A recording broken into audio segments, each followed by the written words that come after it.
So look at this madness.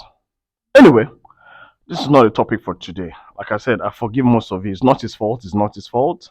It's these people which I also forgive because, oh, well, I really don't care about them because they don't understand the ethics. But somebody sat somewhere and approved this, and it went out as posters, physical posters that were posted on the street.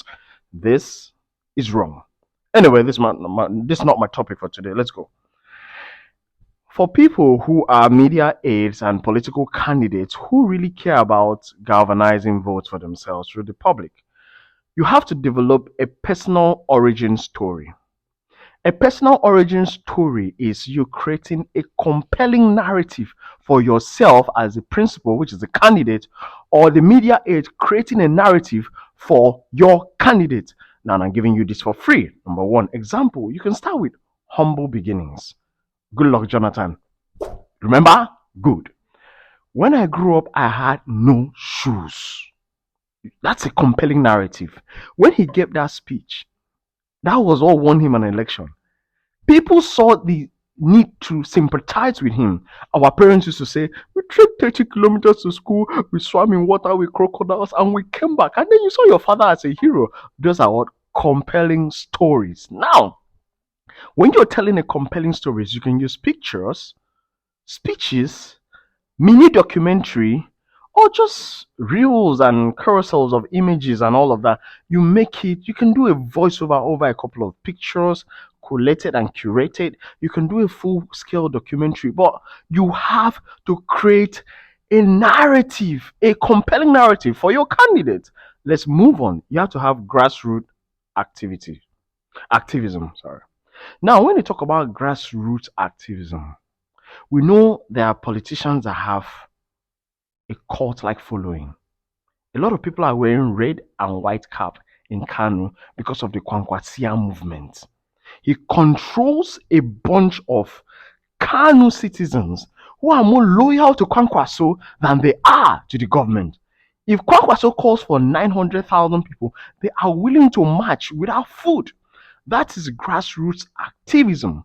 How do you achieve this? Maybe you are a politician. Every Sunday you go to play ball with your people, you go to feed your people. Let your people know you for being a part of them. You cannot be a hero to your people. Now, why didn't Jesus Christ now? You saved the land.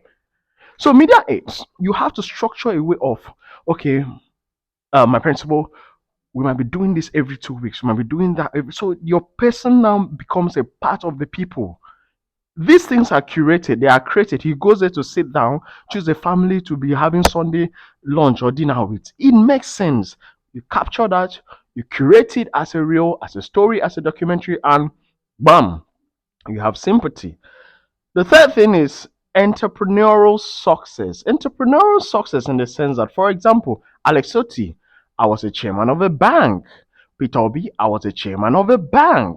Udomi Manuel, I was ED of a bank. I have worked in this country, that country. These are my successes. This is what I've been able to achieve in my personal life to be able to gain your trust that you can hand over power to me, being that I have the credentials to prove and to show that I can handle your resources better. That way, that way you're able to be convinced without so much hustle. And that can also be done with pictures. When they were in Uganda as bank MDs, when they went places, documentaries, history told about them, newspaper articles, and the rest. That is you creating a compelling narrative for your candidate. Number 4, community service.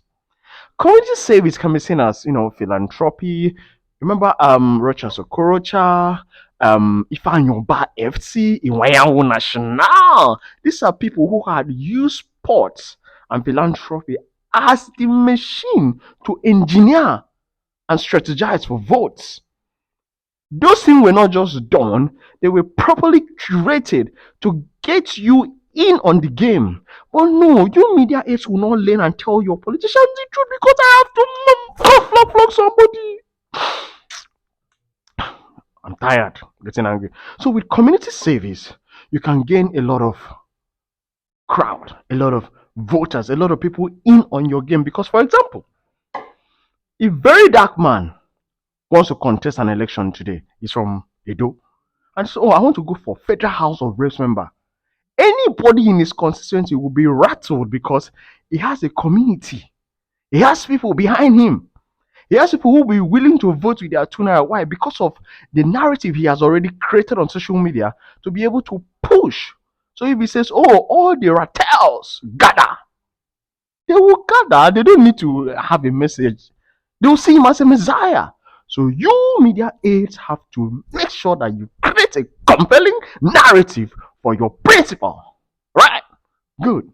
I brought the cane today because I know it's nostalgia. Remember that you were not very smart in class, so they needed cane to put you right. So I'm bringing it back. Good. So at the end of the day, people vote for stories.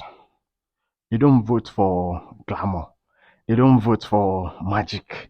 People vote for stories. It's easier to have your story down, and then you can go ahead and think about other ways, to get your voters in on your game. So that was class today, and thank you very much, and may God not bless you.